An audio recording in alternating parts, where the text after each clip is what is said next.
مغفرت سے مراد ہے کہ فرض کریں یہ میرے گناہ ہیں اور قیامت کے دن اللہ تعالیٰ نے ان کو ڈھک دیا. آپ لوگ دیکھ رہے ہو کہ یہاں پہ کچھ ہے لیکن آپ کو پتہ نہیں کیا ہے. میری عزت بچ گئی کیونکہ یہ ڈھکا ہوا ہے. یہ ہے مغفرت, اس کو کہتے ہیں مغفرت.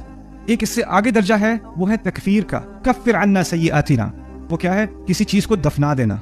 تو ایک تو ہے قیامت کے دن مجھے نظر آ رہا ہے کہ یہاں کچھ ہے لیکن اللہ کا شکر ہے کہ وہ کیا ہے؟ ڈھکا ہوا ہے, وہ مغفرت ہو گئی.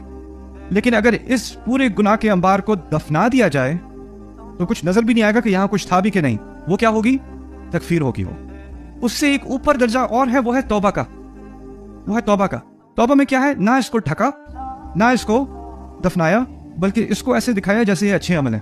اس کو تبدیل کر دیا اسی کی مقدار میں اچھے اعمال سے. اولئک یبدل اللہ سیئاتہم حسنات, ان کے برے کاموں کو ریپلیس کر دیا, تبدیل کر دیا کس سے؟